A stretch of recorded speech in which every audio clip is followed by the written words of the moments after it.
علامہ ابن اسیر جزری نے الکامل فی التاریخ کے اندر حضرت امام حسین رضی اللہ تعالیٰ عنہ کے معاملات کو ذکر کرتے ہوئے ایک بات کو نقل فرمایا ہے. آپ کو جس وقت لوگوں نے مشورہ دیا مکہ نہ چھوڑے، مدینہ نہ چھوڑے، یزید کے خلاف کو حکمت عملی اختیار کر لیں، وہ کر رہا ہے کام، اس کو کرنے دیں، آپ اپنا کام کرتے جائیں، لوگوں کو دین سکھاتے جائیں، مسجدیں آپ کے پاس ہیں، منابر آپ کے پاس ہیں، مصلی آپ کے پاس ہیں. تو میرے امام حسین رضی اللہ تعالیٰ نے ارشاد فرمایا، قرآن کو میں نے بھی پڑھا ہے، ادعو الی سبیل ربک بالحکمہ والموعظۃ الحسنہ وجادلہم باللتی ہی احسن. مجھے بھی پتا ہے کہ یہ ظلم کا نظام چلنے دینا چاہیے، اور اگر اس کو چیلنج کرنا ہے تو حکمت عملی اختیار کرنی چاہیے. لیکن حکمت عملی تب اختیار کی جائے گی جب لوگ بات کو سننا چاہے، جب لوگ ہدایت کی طرف آنا چاہے. اب یزید مجھے پیغام بھجوا رہا ہے کہ میری بیعت کرو، میری حمایت کرو. میں اس کو پیغام بھجوا رہا ہوں کہ تم نظام عدل کو قائم کرو، انصاف قائم کرو، ظلم کو چھوڑ دو. لیکن وہ اس بات کے اوپر باز نہیں آ رہا. وہ سمجھتا ہے کہ فوج میری ہے، وہ سمجھتا ہے ریاست میری ہے، وہ سمجھتا ہے نظام میرا ہے، وہ سمجھتا ہے سب کچھ میرا ہے. اب یہاں پہ حکمت عملی نہیں چلے گی، بلکہ یہاں پر اللہ کے رسول کی تلوار سے کام لیا جائے گا. آپ نے لوگوں کو اکٹھا کیا، آپ نے فرمایا یا ایھا الناس، لوگوں میری بات سنو. کیا ہے؟ فرماتے ہیں مجھے میرے والد محترم حیدر کرار، باب مدینۃ العلم، اخی رسول، زوج بطول، حضرت سیدنا مولا مرتضیٰ علی شیر خدا کرم اللہ تعالی وجہہ الکریم نے ایک فرمان سنایا تھا کہ مصطفیٰ کریم علیہ السلام فرماتے ہیں لوگوں سنو، من رآ منکم سلطانا جائرا مستحلا لحرمت اللہ ناقصا لعہد اللہ ومخالفا لسنت رسول اللہ یعمل فی عباد اللہ بالاسم والعدوان. فرماتے ہیں لوگوں سنو، یاد رکھنا میرے نانا جان کا فرمان ہے، میرے آقا مولا کا فرمان ہے، من رآ منکم منکرا، من رآ منکم سلطانا جائرا، جس نے کسی ظالم حکمران کا زمانہ پایا، ظالم حکمران کا زمانہ پایا کہ جو شراب کو حلال کہتا تھا. یہ دور کی بات نہیں، ماضی قریب میں ہی پاکستان کے قوانین کے اندر سود جیسی لعنت کو جائز قرار کرنے کی قراردادیں بھی پیش ہوئی. یہ ظلم ہے، یہ ظالم حکمرانوں کا کام ہے. پھر ماضی قریب کے اندر ختم نبوت کے قوانین کے اوپر بھی ڈاکہ ڈالا گیا. ماضی قریب کے اندر علماء حقہ کے اوپر جو ہے عجیب و غریب قسم کے کیسز ڈال کے ان کو نظر بند بھی کیا گیا. لوگوں کی بھوک کا سبب یہ لوگ بنے، لوگوں کی پریشانی کا سبب بنے. بدلے کے اندر کیا ملا؟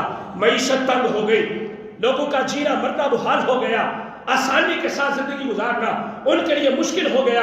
حضرت امام حسین فرماتے ہیں، میرے نانا جان فرماتے ہیں، من رآ منکم سلطانا جائرا، جس نے تم میں سے کسی ظالم حکمران کا زمانہ پایا. اور آگے حضور نے اس کی صفات کو بیان کیا. پہلی صفت فرمایا مستحلا لحرمت اللہ، وہ کیا کرتا تھا؟ اللہ کی حرام کردہ چیزوں کو حلال کرتا تھا. حرام کردہ چیزوں کو، رب نے کہا شراب حرام ہے، اس نے مارکیٹ میں اڈے کھولے. رب نے کہا سود میرے خلاف جنگ ہے، اس نے قرارداد علماء سے فتوے لینے کے لیے کام کیا. فرمایا مصطفیٰ فرماتے ہیں مستحلا لحرمت اللہ، اس نے اللہ کی حرام کردہ چیزوں کو حلال کیا. ناقصا لعہد اللہ، اللہ کے وعدوں کو توڑا. اور بعد میں فرمایا مخالفا لسنت رسول اللہ، اللہ کے رسول کی مخالفت کی، ان کی سنتوں کو ترک کیا.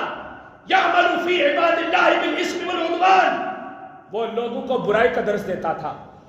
لوگ مجبور ہو چکے تھے گناہ کرنے پر، لوگ مجبور ہو چکے تھے ناحق لوگوں کے قتل کرنے پر، لوگ مجبور ہو چکے تھے بھوک کی وجہ سے چوری اور ڈاکہ زنی کرنے کے اوپر.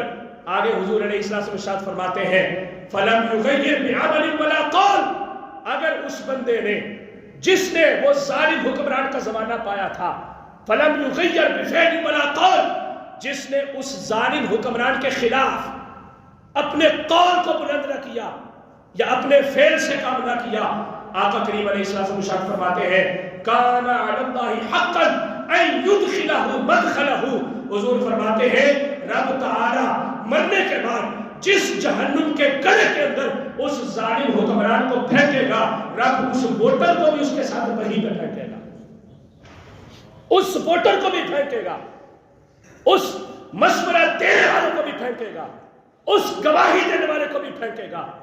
یہ کیا نظام چل رہا ہے؟ قرآن کیا کہتا ہے؟ اللہ کے رسول کیا کہتے ہیں؟ یہ میرا خطبہ نہیں تھا، یہ کربلا کی سرزمین کے اوپر امام حسین رضی اللہ تعالیٰ عنہ نے لوگوں کو یہ خطبہ سنایا، اور اپنی بات نہیں کی، اپنے باپ سے جو سنا تھا، اپنے نانا کا فرمان سنایا کہ ظالم حکمران جو حرام چیزوں کو حلال کرے، اللہ کے ساتھ کیے ہوئے وعدوں کو توڑے، مصطفیٰ کریم علیہ السلام کی سنتوں کی مخالفت کرے اور لوگوں کو برائی کے اوپر اکسائے، اس کے خلاف آواز حق کو بلند نہ کرنا۔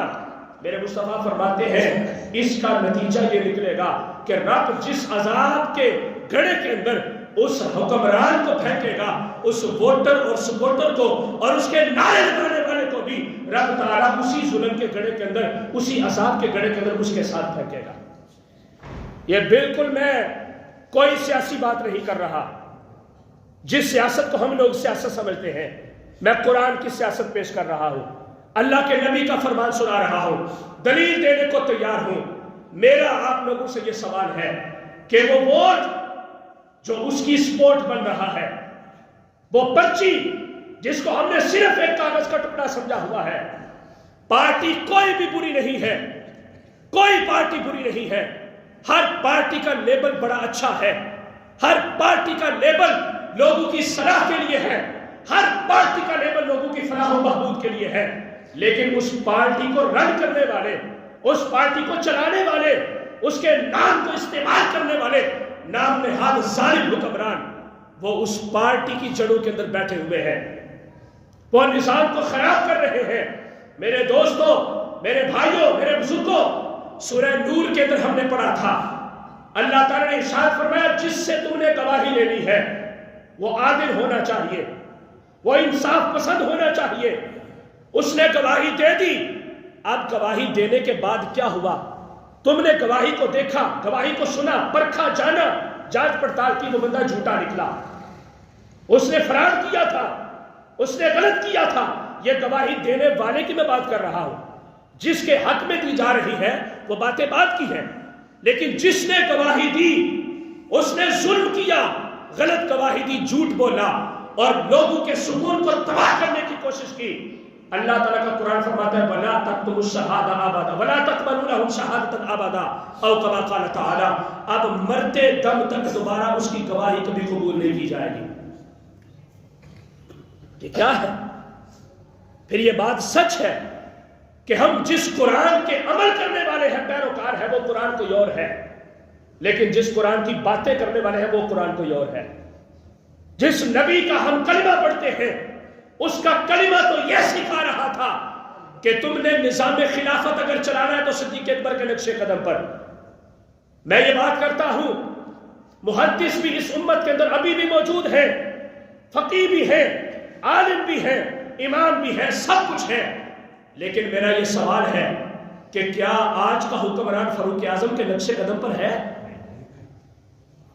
یہ حکمرانی اسلام کا حصہ ہے، یہ برٹش نظام نہیں ہے۔ جمہوریت کو لے کے آگے اور لوگوں کے سکون کو تباہ کر دیا، وہ ساری باتیں اپنی جگہ پر، لیکن شرعیت کا نظام اور خلافت کا نظام، حکومت کا نظام، امارت کا نظام، حکمرانی کا نظام، یہ سارے کا سارا قرآن کا نظام ہے، یہ اسلام کا نظام ہے۔ اس کو ہم نے اسلام کی خطوط کے اوپر ہی لے کر آنا